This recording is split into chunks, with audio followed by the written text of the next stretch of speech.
मोदी का जादू बढ़ रहा है। जी, चर्चा इसलिए क्योंकि इंडिया टुडे हंसा का जो सर्वे निकल कर आया है उसमें आज की तारीख में अगर चुनाव हो जाए तो महज 2 राज्य ऐसे हैं जहां बीजेपी को घाटा है। उसमें एक महाराष्ट्र और दूसरा दिल्ली। और लाभालाभ की स्थिति यह है कि ममता के गढ़ में भी सेंध, जयललिता के गढ़ में भी सेंध, नवीन पटनायक के गढ़ में भी सेंध, और तो और केरल में भी 3 सीट जीत सकती है, ऐसे अनुमान है। अब इन सब के बीच सवाल है कि क्या वाकई नरेंद्र मोदी प्रधानमंत्री बनने के बाद न सिर्फ ताकतवर पद के लिहाज से हुए हैं बल्कि उनकी छवि भी और निखरी है। कुछ ऐसे सवाल थे जो इस पूरे उसमें पूछे गए, लेकिन हम चर्चा करने के लिए हमारे साथ कांग्रेस के नेता मीम अफजल साहब भी हैं, वरिष्ठ पत्रकार निर्जा चौधरी जी भी हैं, नरसिम्हन राव जो कि बीजेपी के प्रवक्ता के तौर पर सफोलॉजिस्ट हैं वो भी हमारे साथ जुड़ेंगे, और इसके अलावा मनोज झा जो कि आरजेडी के नेता हैं वो भी हमारे साथ। निर्जा, पहले सवाल हम लोग सब दिखलाएं, लेकिन उससे पहले क्या वाकई इस दौर में एक वैक्यूम आया है? ऐसा लगता है कि नरेंद्र मोदी की मौजूदगी में विपक्ष का कोई लीडर नज़र नहीं आ रहा है, पॉलिटिकल शून्यता ऐसी है जिसमें लग नहीं रहा है कि कोई विरोध करे। क्या ये वाकई एक ऐसी स्थिति आ गई है? देखिए, 2 चीज़ें हैं। एक तो ये सही है कि विपक्ष की तरफ से ऐसा कोई नेता नहीं है जो कि सही मायने में उनको टक्कर दे। सोनिया गांधी ज़्यादा एक्टिव हुई हैं, राहुल गांधी तो वो लीड फ्रॉम द फ्रंट का रोल नहीं अदा कर रहे हैं क्योंकि leader of the largest party Lok Sabha में वो रोल उन्होंने नहीं लिया है। और लोग भी जैसे जयललिता हैं, ममता बनर्जी हैं, जिन्होंने काफ़ी तादाद में जिनके नंबर्स आए हैं, वो अपने आप तो है नहीं, सेंटर में तो है नहीं। तो उस मायने में जो आप कह रहे हैं, हाँ, शून्यता है, एक वैक्यूम है। लेकिन दूसरी भी एक चीज़ है। देखिए, नरेंद्र मोदी ने शुरुआत बहुत धमाके से की, जिस तरह से वो आए पावर में, और तुरंत आते स्वेरिंग इन पे सार्क लीडर्स को बुला लिया, तो एक मोमेंटम जनरेट हुआ सरकार में आने से पहले ही। लेकिन 2 महीने एकदम क्वाइट रहा, महंगाई कम नहीं है, और लोगों ने बात करना शुरू किया और बिल्कुल इनविजिबल हो गए। लेकिन 15 अगस्त को ऐसा धावा बोला, उनकी स्पीच जो थी, कि लोगों को लगा कि भाई एक लीडर चार्ज में है। तो जो मोमेंटम थोड़ा कम हो गया था उसको फिर एक धक्का, इम्पेटस मिला। ओके, मीम अफजल साहब, क्या ये स्थिति आप लोग मान रहे हैं कि वाकई एक अल्टरनेटिव जो होना चाहिए था इस प्रोसेस से लड़ने के लिए, देने के लिए, लोगों के जहन में उतरने के लिए, वो चीज़ गायब है? आपको लगता है नहीं ऐसा होता है? देखिए, सबसे अहम बात मैं ये कहूँगा कि ये बात बिल्कुल सही है कि जो आवाम ने रिज़ल्ट दिए हैं उसके मुताबिक आज अपोजिशन का रोल बहुत चैलेंजिंग हो गया है।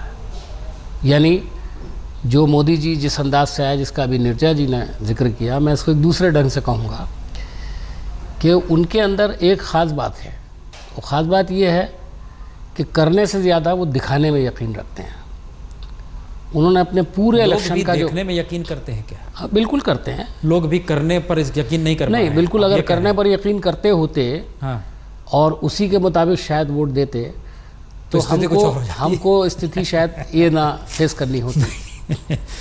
कहने में यकीन करते हैं, ये कहना जो है लोगों के दिलों में उतर रहा है, और ये नहीं कह पाने की स्थिति में वो कौन सी परिस्थिति थी जिसमें कांग्रेस के लीडरान कहते थे तो लोगों के दिलों में नहीं उतर पाती थी? हम इस पर चर्चा करेंगे, लेकिन हमको लगता है खाका रख दिया जाए सामने, जो इस सर्वे का एक बेसिक खाका था कि दरअसल वो कौन सी स्थिति है जिसमें इस सर्वे में ऐसे सवाल थे जो निकल कर आते चले गए। इसमें कई सवाल थे, खास तौर से पहले हम आपको दिखला देते हैं कि दरअसल निकल करके आया था कितने वोट परसेंट पूरे देश में अगर आज की तारीख में चुनाव हो जाए तो 5% की बढ़ोतरी नजर आ रही है। इसमें एनडीए में 38 था, वो 43 पे पहुंच जा रहा है। यूपीए 23 का 23 है, कमोवेश वही स्थिति है, लेकिन 7% कम अन्य में हो रही है, जो 34 पर आ रहा है, वो 41 पे हुआ करता था। तो इसका मतलब है कि परसेंट ऑफ वोट भी बढ़ा है एनडीए में। बीजेपी और कांग्रेस के भीतर अगर झांक के देखें, बीजेपी का कितना बड़ा, कांग्रेस का कितना बड़ा, ये देखिए कि दरअसल बीजेपी का अपने सिर्फ सहयोगियों को हटा दे 9% वोट बढ़ गए। 9% बढ़ने का मतलब ये है कि दरअसल एक ऐसी छलांग है जिसमें सीटें बढ़ेंगी ही, और ये सीट कितनी भी हो सकती है, ये 2/3 तक भी पहुंच सकती है। और दूसरी तरफ कांग्रेस की स्थिति में सिर्फ 2% वोट की बढ़ोतरी उसमें भी दिखाई दी है, 19 से 21 हुआ है। अब देखिए सीटों के खेल में क्या हुआ है कि दरअसल ये 354 पहुंच गए, 350 पार कर गए हैं, 19 सीटों का ही इजाफा हुआ है। जितने परसेंट वोट बढ़े हैं उस लिहाज से सीटें उतनी इसमें नजर नहीं आ रही हैं। 2% कांग्रेस के वोट बढ़े हैं, लेकिन यहां पर 3 सीट उसकी कम नजर आ रही है। कांग्रेस का मतलब यहां यूपीए है, 60 से ये 57 पर पहुंच गए। लेकिन एक बड़ा झटका अन्य के पास में है, अन्य 132 पर पहुंच जा रही है। और सिर्फ बीजेपी कांग्रेस का जिक्र करें तो देखिए 44 सीट कांग्रेस की अभी मौजूदा वक्त में है, जो 40 पे आ रही है, और 314 पर पहुंच रही है बीजेपी। 32 सीटों का सिर्फ इजाफा बीजेपी में हो रहा है। ये एक बड़ी महत्वपूर्ण स्थिति है कि बीजेपी इंडिविजुअल लेवल पे चीज आगे बढ़ रही है, कांग्रेस इंडिविजुअल लेवल पे और कम हो रही है। लेकिन दूसरी बड़ी बात थी कि दरअसल हीरो कौन है, ये बार बार जिक्र हो रहा था कि मैन ऑफ द मैच खुद मोदी ने कह दिया था कि अमित शाह हैं, लेकिन लोगों की राय में अमित शाह नहीं है। 3% दरअसल हमें इसमें दिखाई जो दे रहा है, 3% अमित शाह के हिस्से में गया है, 3% राजनाथ के हिस्से में भी गया है, आरएसएस को 2% दिया गया, लेकिन 64% मोदी। इसका मतलब यह है कि अगर XYZ कोई भी नेता होता बीजेपी का और वो अगर अगुवाई कर रहा होता तो इस स्थिति में नहीं आते, क्योंकि ये 64% का मतलब यह है कि सब कुछ हर कोई मोदी में ही देख रहा है, जिनके बीच गए इस सर्वे को कराने के लिए। और ये सर्वे 108 कॉन्स्टिट्यूंसी में हुआ है, 29 राज्यों में हुआ है, और ये 3 तारीख से लेकर 14 तक के बीच में हुआ है। तो ये इसके एक दूसरे, अब हम आपको सवाल और जो मुद्दे उठाए गए उस पर भी हम जिक्र कर दें पहले, क्योंकि मोदी का जादू अगर चल रहा है तो उन सवालों का जिक्र जो संसद के भीतर, सड़क के भीतर में हो रहा है, वो सवाल भी बहुत महत्वपूर्ण है। बीजेपी का काम कैसा? 68% लोग कह रहे हैं अच्छा। बहुत अच्छा में सिर्फ 2% लोग हैं। ये बड़ा महत्वपूर्ण है कि बहुत अच्छा अगर सरकार सोच रही है तो ऐसा नहीं है, सिर्फ 2% लोग कह रहे हैं बहुत अच्छा। अच्छा 68% है, औसत 20%। ये है पहला बीजेपी, मोदी के राज में बीजेपी का कामकाज। मोदी की कैबिनेट कैसी है देखिए, 78% कहते हैं अच्छी कैबिनेट है, 9% कहते हैं खराब कैबिनेट है। तो कैबिनेट को लेकर एक अच्छी राय है लोगों में कि जनाब ये अच्छी राय है। अब ये सवाल है कि मोदी राज में मंत्री गैर जरूरी कितना है? मंत्रालयों को लेकर गैर जरूरी 48% कहते हैं जनाब ये गैर जरूरी है। यहाँ पर मोदी सेंट्रिक चीजें कैबिनेट के भीतर भी नजर आने लगती है। 37% कहते हैं नहीं, लेकिन 48% कह रहे हैं गैर जरूरी हो गए हैं मंत्री। सब कुछ केंद्र में मोदी ही है। पीएम मोदी का खुद का कामकाज, यह भी बहुत इंटरेस्टिंग है। इंडिविजुअल लेवल पे देखिए तो ये परसेंटेज घट गया है, जो कि तुरंत जिस समय बने तो उस समय हर कोई बहुत अच्छा था। अब अच्छे और बहुत अच्छे में चीजें बढ़ गई है। बहुत अच्छा सिर्फ 10% है, अच्छे में 51% है। ये एक राय निकल कर आई थी कि ये बहुत अच्छा कम हो गया है। ये एक चिंता का विषय है। मोदी राज में हिंदू राष्ट्रवाद बढ़ा है, 61% कहते हैं नहीं बढ़ा है। इसकी जिक्र बार बार तमाम राजनीतिक दल कह रहे हैं हिंदू नेशनलिज्म को लेकर कि क्या बीजेपी उस दिशा में जा रही है। इससे जुड़े हुए भी कुछ सवाल थे। उन सवालों में एक था आरएसएस के इशारे पर चल रहे हैं कि अपनी सोच में कहते हैं 47% लोग कि आरएसएस के इशारे पर नहीं चल रहे हैं। 12% लोग की राय है हाँ चल रहे हैं, और बीच का रास्ता कहने वाले हैं कि 31, यानी मिल मिला के चलेंगे। तो अगर सब चीज को मिलाइएगा तो इसका मतलब है कि आरएसएस की मौजूदगी है, लेकिन मोदी का वर्चस्व और ताकत उनकी अपनी है। ये एक चीज बता दिया जाए, ये बार बार इसका जिक्र हो रहा है कि दरअसल ये सवाल सिर्फ मुस्लिमों से पूछा गया था, हिंदुओं से इसमें नहीं पूछा गया। मुस्लिमों से पूछा गया था कि आप कितने सुरक्षित हैं। 76% लोगों की राय है महफूज हैं, 19% लोग कह रहे हैं नहीं, बाकियों ने कोई राय रखी नहीं, जो 5% थे। मोदी की पहचान क्या है? हिंदू राष्ट्रवाद सिर्फ 9% आ रहा है।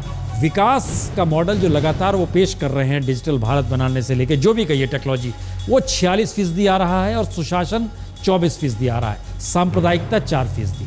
हिंदू राष्ट्रवाद और सांप्रदायिकता को लेकर बीते दिनों बड़े हंगामे हुए हैं देश भर में, जितने दंगे हुए, पार्लियामेंट के भीतर हंगामा हुआ, बाहर हुआ, डिस्कशन हुआ।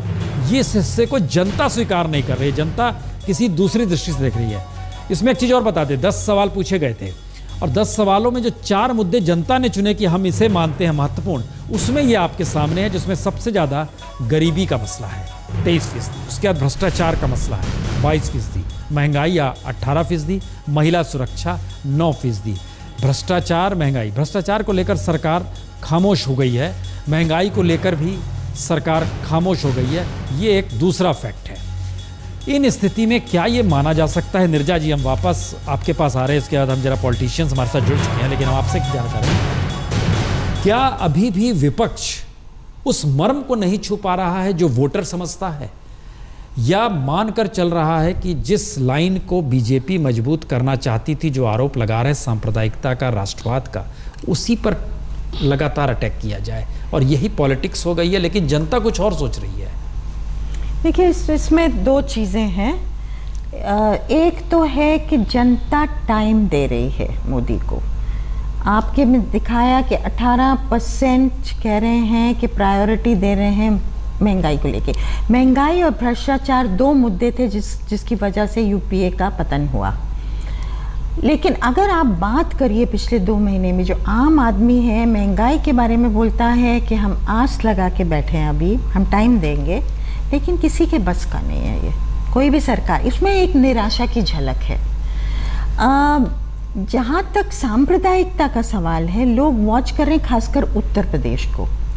अभी ऐसा नहीं लग रहा है उन्हें कि मोदी वो भाषा नहीं बोल रहे हैं जो साम दाम दंड भेद की पॉलिसी है, वो अमित शाह देखेंगे, राज्यों में देखेंगे, चुनावों में देखेंगे, वो ये जिम्मे है। जहाँ तक नरेंद्र मोदी का सवाल है, जो नोट्स उन्होंने स्ट्राइक किए हैं अपने भाषण में, वो बिग नोट्स हैं, बड़ी विजन है। तो कहीं उन्होंने पॉलिटिकली इनकरेक्ट चीज़ें नहीं कही हैं सांप्रदायिकता को लेके भी। वो मोहन भागवत ने कहा, उससे एक बवाल खड़ा हुआ।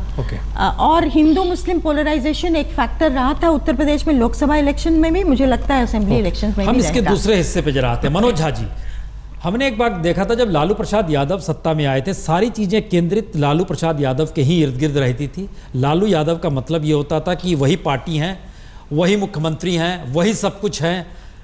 ऐसे बहुत सारे नेता हैं अलग अलग जगहों पर। क्या आप लोग ये देख पा रहे हैं कि इस दौर में ऐसे नेताओं की कमी हो गई है और झटके में सिर्फ मोदी ही इस देश में नजर आ रहे हैं? पुण्य प्रसून जी, सर्वप्रथम तो मैं ये कहूं कि लालू प्रसाद जी के जिस दौर की आप बात कर रहे हैं, वो दौर सामाजिक संभावनाओं में क्रांति का दौर था। उसके अलग अलग पहलू हैं, उस पर मैं नहीं जाना चाहता फिलहाल। लेकिन जो मैं बहुत स्पष्ट रूप से देख रहा हूं, मैं आपके सर्वे को बिल्कुल खारिज नहीं कर रहा हूं, बल्कि उसको सलाम करूंगा। मेरा मानना है कि लोकतंत्र को अगर एक तमाशा और कौम को अगर तमाशबीन बना दिया जाए, तो जो अभी के दौर में हो रहा है। मैं एक आपसे सवाल पूछना चाहता था जो बाद में पूछूंगा कि कैबिनेट को लेकर के लोगों की क्या राय है। क्या मोदी जी के नेतृत्व में अब कैबिनेट की कोई अहमियत भी है या नहीं, ये अपने आप में एक सवाल है। 48% लोगों का कहना है कि कैबिनेट का कोई महत्व नहीं है, 37% लोगों का कहना है महत्व है। ज्यादातर लोग मानते हैं कैबिनेट महत्वहीन है। तो पुण्य प्रसून जी, ये अपने आप में एक बहुत ही भयावह स्थिति है। जिस तरह के संकेत आ रहे हैं उससे स्पष्ट है पूरी दुनिया में दक्षिणपंथी अधिनायकवाद हमेशा जमहूरियत के रास्ते आया है। और मैं अरे आप कहां से कहां चले गए? हम तो माने अब लालू यादव जी जा रहे थे जेल, तो उन्होंने राबड़ी देवी को बना दिया सीएम।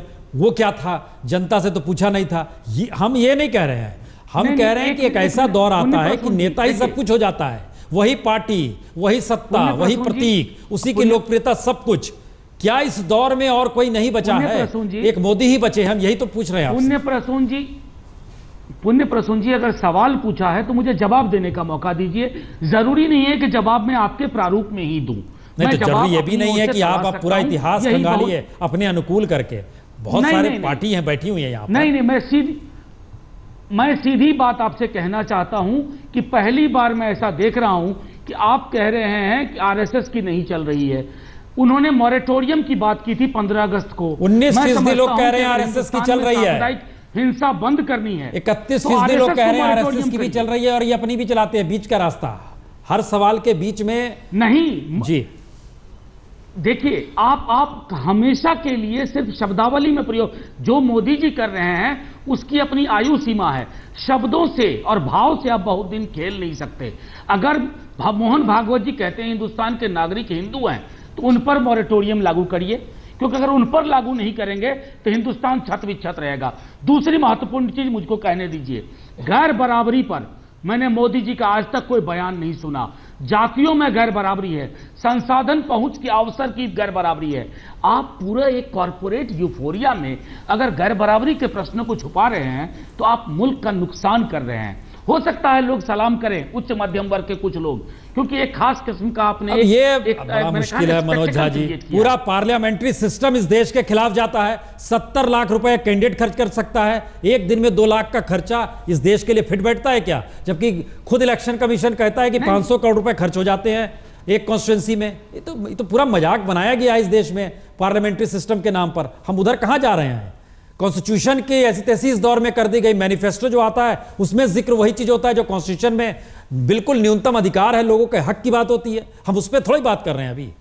आइए हम जरा दिखा दें कि किस तरीके से कहा तो गया था खुद नरेंद्र मोदी के जरिए कि दरअसल मैन ऑफ द मैच जो है वो अमित शाह है, लेकिन हीरो के तौर पर वो खुद ही रहे। 64% उन्हीं के हक में गया। आरएसएस की सक्रियता, राजनीतिक सक्रियता का जिक्र बार बार हो रहा था कि अगर वो सक्रिय ना होती तो फिर बड़ा मुश्किल था, लेकिन 2% सिर्फ लोगों का मानना है। इसका मतलब बहुत साफ है कि मोदी हर जहन में कुछ इस तरीके से छाए हुए हैं। जिन लोगों से ये सर्वे जिनके पास किया गया उनके जहन में एक ही सवाल है, बीजेपी मायने नहीं रखती है, आरएसएस मायने नहीं रखती है, अमित शाह मायने नहीं रखते हैं, राजनाथ मायने, मोदी मायने रखते हैं। तो ये मोदी के काउंटर में किसी भी पॉलिटिकल पार्टी के पास अल्टरनेटिव है या वक्त का इंतजार वो कर रहे हैं। जिन मुद्दों पर विपक्ष सरकार को घेरना चाहता है, जिन मुद्दों को लेकर सरकार पर यह आरोप और कटघरे में खड़ा करने की स्थिति लाई जा रही है कि दरअसल आप इस पूरे देश के प्रधानमंत्री हैं, सरकार पूरे देश की है, लेकिन आप निजी लाभ, निजी सोच के तहत क्यों काम कर रहे हैं, और उसमें भी हिंदू राष्ट्रवाद, सांप्रदायिकता, तमाम सवाल हैं। के बावजूद भी आज की तारीख में अगर चुनाव हो जाएं तो लोकप्रियता और बढ़ी है, वोट और बीजेपी को मिलेंगे। कांग्रेस के वोट 2% बढ़ जरूर रहे हैं, लेकिन 3 सीटें कम भी हो रही हैं। मीम अफजल साहब, हर जहन में एक सवाल है। इस दौर में कांग्रेस की तरफ से मुद्दा उठाया गया सांप्रदायिकता का, दंगों का जिक्र किया गया, समाज के भीतर के ताने बाने का जिक्र हुआ, लेकिन इस बात का जिक्र नहीं हुआ जो लोगों की रोजी रोटी से इस रूप में जुड़ा हो जो इससे पहले करप्शन, विकास, इंफ्रास्ट्रक्चर, इन सब चीज़ों को लेकर होता था। लोग लेकिन सर्वे में इस बात का जिक्र करते हैं हमारे लिए ये मुद्दा महत्वपूर्ण है, वो मुद्दा महत्वपूर्ण कम है या नहीं के बराबर है जो आ रहा है इसमें। तो आपको लगता है कहीं समझ नहीं पा रहे हैं या वक्त का इंतजार कर रहे हैं कांग्रेस? देखिए, पहली बात तो मैं कहूँगा कि जो इम्पोर्टेंट मुद्दा है वो मुद्दा रहना चाहिए, चाहे लोग उसके फेवर में आएँ या ना आएँ। सही बात कहना कभी कभी लोगों के लिए सही नहीं होता है और लोग उस पर उल्टे तरीके से भी रिएक्ट करते हैं। लीडरशिप का काम क्या है? लीडर वो नहीं है जो हवा के साथ चले, लीडर वो है जो हवा के रुख को बदले। मेरा ये मानना है कि आपने कहा कि सांप्रदायिकता कोई मुद्दा नहीं, 4% लोग कह रहे हैं, हो सकता है कुछ लोगों के लिए ये बिल्कुल मुद्दा ना हो, लेकिन मेरा ये मानना है कि इस देश की गंगा जमनी तहजीब जिंदा रहे, सब लोग सुख और शांति के साथ रहें। से जो सवाल पूछे गए उसमें जब ये एक एम्बियंस आ रहा है 76% लोगों का, सर्वे पर तो हम लोग सर्वे ज़्यादा बात नहीं करते हैं, लेकिन अगर मैं उसका भी जिक्र करूं तो फिर मैं बहुत सारे सवाल पूछ सकता हूं कि सर्वे कहाँ किया गया, केवल कौन लोग इससे इफेक्टेड हैं, कौन लोग इससे इफेक्टेड नहीं हैं। जो इफेक्टेड नहीं हैं उनको लगता है कि मुद्दा नहीं है। मिसाल के तौर पर महंगाई से आम आदमी इफेक्टेड है, लेकिन आपने दिखाया 18% लोग कह रहे हैं महंगाई मुद्दा नहीं है, जबकि हम जहाँ भी जाते हैं 23% गरीबी भी कह रहे हैं। तो गरीबी 18% कह रहे हैं कि मोदी सरकार के लिए प्रायोरिटी है, 18% कम है, उनके लिए गरीबी प्रायोरिटी है। ठीक, अगर वो भी आप मानकर चलें तो इसका मतलब ये है कि मोदी सरकार की प्रायोरिटी नहीं है और उन्होंने देखिए, मैं आपको बताऊं, आपको एक बहुत जो गौर करने वाली बात है, आपने मोदी जी का एक नारा था, government, minimum government and maximum governance. तो मिनिमम गवर्नमेंट हो गई, मंत्री लोग बाहर, ब्यूरोक्रेसी पे टोटल कंट्रोल। आपके यहाँ मंत्री के यहाँ अगर क्लर्क भी लगेगा तो वो उसका क्लियरेंस ऊपर से होगा। गवर्नेंस, और गवर्नेंस की आगे चलकर परिभाषा क्या बनेगी? साहब, इसको हम एक दूसरी दृष्टि से आपको जरा पूछे एक सवाल कि आप कहते हैं कि मंत्री बेमायने हो गया। हमारा कहना है इसलिए लोगों पे असर ये नहीं हो पा रहा है जब आप ये कहते हैं, क्योंकि आपके दौर में मनमोहन सिंह प्रधानमंत्री ही बेमानी हो गए थे, वो 10 जनपद महत्वपूर्ण हो गया था, लोग को ये फील आता है। देखिए, मैसेज बार बार आता है। देखिए, सवाल ये है कि हमारी सरकार जब चलती थी तो हमने पार्टी को और गवर्नमेंट को मिलाकर के चलने का काम किया। ये तो हमारे ऊपर इल्ज़ाम था कि 10 जनपद से सब काम होता है, लेकिन बहुत सारे फैसले जब हम किए करते थे तो हमारा बाकायदा स्ट्रेस होता था कि सरकार ने फैसला लिया, ये ज़रूर है कि कि पार्टी से कंसल्टेशन ज़रूर होती थी और होनी भी चाहिए। अगर आज मोदी जी हैं तो भारतीय जनता पार्टी से कंसल्टेशन होना चाहिए, मैं इसको ठीक समझता हूँ। अगर वो करें तो, अगर बिल्कुल, लेकिन उनकी मैंने आपने वो बात मैंने पूरी नहीं की। हाँ। जो गवर्नेंस थी, गवर्नेंस जो है बुनियादी तौर पर वो किधर जा रही है? वो ऑटोक्रेटिक रूल की तरफ जा रही है, जहाँ डिक्टेटरशिप का आहिस्ता आहिस्ता दखल बढ़ रहा है और बढ़ेगा। और ये बात मेरी हमारी लिख लीजिए आप कि आने वाला दौर वो होगा जिसके अंदर एक ही आदमी सब कुछ होगा। अभी से कहना शुरू कर दिया एक ही आदमी है, आपका ये पूरा डिबेट भी सेंट्रिक हो गया। एक आदमी, ठीक कह रहे हैं आप, ये अच्छा आपने सवाल उठा दिया। नीरजा, हम जाएं, वो चूंकि शिवसेना के भी नेता बैठे, एक चीज़ हम जानना चाहेंगे, इन्होंने जिक्र किया इंदिरा गांधी के दौर में ही किचन कैबिनेट आई थी और बड़ी पावरफुल ताकत के तौर पर आई थी और इंडिया इज इंदिरा हो गया था। इस स्थिति में भी इस देश ने देखा है, एक मैसेज आ रहा है देखिए इस पूरे प्रोसेस में कि देश तो आज़ाद है, डेवलपमेंट तो अंग्रेज भी कर देते हैं, कांग्रेस की क्या जरूरत थी? इमरजेंसी लगी थी, चीज़ें अनुशासन से चल रही थी, क्या जरूरत थी? इसका मतलब ये है कि कहीं एक मैसेज है कि इस पूरे प्रोसेस में सत्ता किसी के पास हो, क्या वो आज़ादी, खुलापन वो गायब हो रहा है क्या? ऐसा कोई मैसेज है?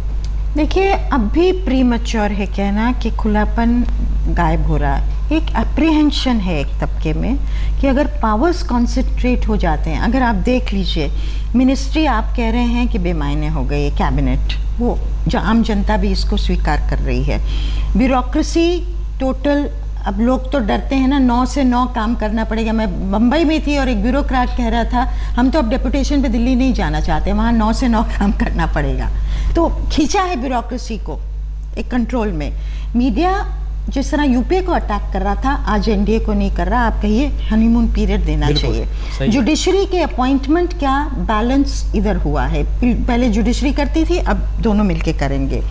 एनजीओज के बारे में मोदी का कहा जाता है रिजर्वेशंस हैं, तो मोदी एक्सपेक्टेशंस तो बेतहाशा उन्होंने खड़ी कर दी हैं और मतलब एक सपने भी दिखा रहे हैं और हर नेता को दिखाने चाहिए। हम बहुत समय से इस सपने हमने नहीं देखे। जब वो कहते हैं toilet revolution for the girls 1 साल में, मुझे तो मतलब मेरे रोंगटे खड़े हो जाते हैं कि ये तो सुनने के लिए हम तरस गए थे। लेकिन इंस्ट्रूमेंटलिटीज क्या होंगी, किसके द्वारा वो करेंगे? क्या मोदी और अमित शाह कर सकते हैं इसको? ये सबको लेके चलना पड़ेगा। प्रेम शुक्ला जी, हम लोग कल से इस बात पे लगातार बात कर रहे हैं और आप हमारे साथ लगातार जुड़े भी हुए हैं। अब एक रास्ता बताइए, शिवसेना के जहन में महाराष्ट्र को लेकर जो भी विजन है कि महाराष्ट्र इस रूप में होना चाहिए, बीते 15 बरस से आप लोग बाहर हैं, लेकिन अगर ऐसा होता है कि मोदी का ही जादू चले, मोदी की ही पूरी फिलॉसफी चले, मोदी के ही तौर तरीके चलें, तो शिवसेना की उपयोगिता वहां पर सत्ता में आने के बाद भी क्या रहेगी? देखिए, शिवसेना जो है वो कोई भारतीय जनता पार्टी का अंग नहीं है और शिवसेना का अपना स्वयं का अस्तित्व है और ये लोकसभा चुनाव में भी सिद्ध हुआ है। नरेंद्र मोदी जी के एक सहयोगी बादल जी भी थे। शिरोमणि अकाली दल को नरेंद्र मोदी के जादू के बाद भी वो सफलता नहीं हासिल हो सकी। तमिलनाडु में उनके सहयोगी दल थे, वो सफलता नहीं हासिल हो सकी। तो नरेंद्र मोदी जी का जादू जनता पर निश्चित तौर पर चल रहा है, लेकिन उस जादू को लोगों तक पहुंचाकर उसको सत्ता में परिवर्तित करने के लिए शिवसेना का अपना सांगठनिक बल जो है उसको आप जो है हाशिए पर नहीं फेंक सकते।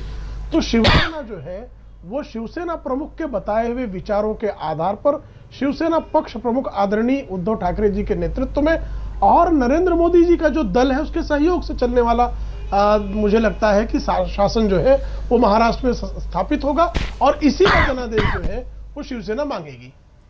ओके, मनोज झा जी, अब इसके आगे का हिस्से में हम लोग आएंगे जरा सा, क्योंकि लालू यादव वो शख्स थे, जब रेल मंत्री थे गोधरा कांड हुआ था, उसके बाद वो गए भी थे वहां पर और उनकी कार पे अटैक भी हुआ था, पार्लियामेंट में लौट के उन्होंने बयान भी दिया था। नीतीश कुमार उस समय खामोश रहे थे।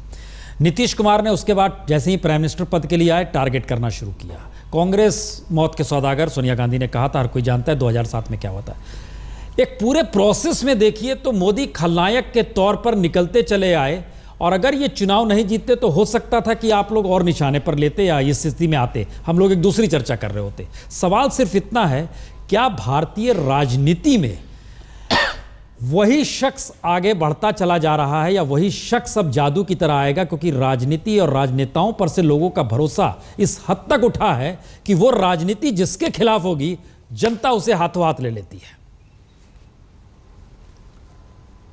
पुण्य प्रसून जी, मैं थोड़ा सा आप मुझको मैं 1 मिनट लूंगा, लेकिन मैं कहूं जी कि मैं चुनाव जीत जाना, प्रधानमंत्री बन जाना, एक खास वक्त में 31, 32, 33% लोगों का समर्थन ले लेना, मैं इसको first past the pole system का एक ऐसा हिस्सा मानता हूं जिसको जरूरत से ज्यादा तवज्जो नहीं देनी चाहिए। नहीं, तो ये लालू यादव और नीतीश को मिले, चुनाव जीतने के लिए नहीं मिले हैं ना? नहीं, आप मेरी बात, मुझको पुण्य प्रसून जी, मुझको छोटी टिप्पणी करने दीजिए, मैं ज्यादा वक्त नहीं लूंगा। मैं आपको स्पष्ट तौर पर आपके चैनल पे कहता हूं कि लालू प्रसाद जी और नीतीश कुमार जी का एक साथ आना, आप थोड़ा सा जिसको कहते हैं ना कि आपको दीदार का तरीका बदलना होगा। आप देखिए इसको, ये क्यों जरूरी हुआ। ये सिर्फ एक व्यक्ति से लड़ने के लिए नहीं, हम लोग क्षण क्षण इस बात को सोच रहे हैं कि जो महत्वपूर्ण मुद्दे हैं जिसके इर्द गिर्द हमारी राजनीति रही, आज वो मुद्दे हाशिए पे जा रहे हैं। प्रधानमंत्री का अभिभाषण में कह दिया कि गरीबी की कोई जाति नहीं होती है। आप देख लीजिए उस अभिभाषण को। और हम मानते हैं कि जातियों के आधार पर गरीबी इस मुल्क में तय होती है। या तो हम चुप रहें, हम कहें कि फिरका परस्ती अब खत्म हो गई, अब इस पर कोई विवाद नहीं हो सकता, या हम लहर के विपरीत चल करके भी जनता को लगातार ये बताने की कोशिश करें कि हमारे सरोकार लॉन्ग टर्म में, आप समझेंगे कि हमारे सरोकार साझा हैं और उन सरोकारों के लिए हम इकट्ठा हुए हैं। इसमें एक व्यक्ति कभी भी महत्वपूर्ण नहीं है, चाहे आज नरेंद्र मोदी हो या कल के पीछे दौर में इंदिरा गांधी थी। अधिनायकवाद से हम तब भी लड़े और अधिनायकवाद से हम अब भी लड़ेंगे, और हम उसके संकेत देख रहे हैं। हमारे तो मीडिया के कुछ साथी नहीं देख पा रहे हैं, लेकिन मनोज झा जी, बिहार को हमने बड़े बारीकी से देखा और हमें याद आ रहा है कुर्मियों की रैली बुलाई थी नीतीश कुमार ने, और लालू यादव से हम प्रतिक्रिया लेने गए थे, और उन्होंने पूरी जाति के खिलाफ जो बोला था वो आज चला दें तो समझ में आ जाएगा कि कैसे यादव और कुर्मी एक साथ आ गए हैं। दोनों अपनी दबंगई के लिए जाने जाते थे अपने अपने तरीके से। जातियों को लेके जो जहर घोला गया है और एक दूसरे को काउंटर में खड़ा किया गया है, ये तो खुले तौर पे कैमरे में कैद है ये सारी चीजें। इसलिए अब आप उस पर्सपेक्टिव में ले जाना चाहते हैं जहां लोहिया सोच रहे थे जातियों को लेकर, हम अब आगे की स्थिति में लाना चाह रहे हैं। आज हमारे पास रास्ते क्या हैं? हमारे साथ चूंकि बीजेपी के भी प्रवक्ता जुड़ चुके हैं, नरसिम्हन जी, एक चीज़ बताइए, हर चीज़ के केंद्र में हम लोग बहस जो कर रहे हैं उसमें मोदी ही है, और मोदी नेता भी हैं, मोदी पार्टी भी है, मोदी लोकप्रिय भी है, मोदी हर डेवलपमेंट के प्रतीक भी हैं, सारे विवाद की जड़ मोदी ही हैं, सारे नायक मोदी ही हैं, हर चीज़ मोदी है। ये कहीं एक इंफ्रास्ट्रक्चर जो एक डेमोक्रेटिक सेटअप किसी पार्टी का होता है, बीजेपी का, इवन कैबिनेट की बात भी आई, सर्वे में कैबिनेट भी निकल के आया, 48% लोगों ने कहा कि कैबिनेट महत्वहीन हो गया है। अब जरा ये अच्छी स्थिति है, बुरी स्थिति है ना? मैं आपको मेरे अपनी तरह से समझाना चाहूँगा। जब जनता कहती है महत्वपूर्ण ज़्यादा नहीं है कैबिनेट 40%, इसका मतलब ये नहीं है कि मोदी जी होने के कारण ये कम इम्पोर्टेंस हो गया है, बल्कि सच्चाई ये है कि जनता मोदी जी को एक नेता के रूप में चुना है। ये तो पार्लियामेंट्री तरीके से जो इलेक्शन होता है यहाँ वेस्टमिंस्टर मॉडल में वो हुआ है, लेकिन एक प्रेसिडेंशियल तरीके से हुआ है। इस चुनाव में मोदी जी का जो श्रेय है, मोदी जी का जो कंट्रीब्यूशन है इस मैंडेट में, ये बहुत ही बड़ा था। जब भारतीय जनता पार्टी को जब 20, 22, 23% से वोट ज़्यादा किसी चुनाव में नहीं मिले हैं, अचानक उसमें इतना बड़ा इजाफा होना, जो अभी 2 महीने के बाद, 2.5-3 महीने के बाद फिर उसमें इजाफा दिख रहा है, तो लोकप्रियता, नेता की लोकप्रियता भारतीय जनता पार्टी के लिए बहुत ही बड़ी प्रसन्नता का विषय है। नहीं, इसमें मुझे कहीं आप विरोधाभास नहीं लगता है। मसलन हम लोगों ने यह भी जानना चाहा कि दरअसल जो चुनाव में जीत मिली उसके पीछे सबसे बड़ा योगदान किसका है। आपको जान के हैरत होगी कि 2% आरएसएस का, 3% राजनाथ का, और देखिए 3% अमित शाह का, 64% मोदी।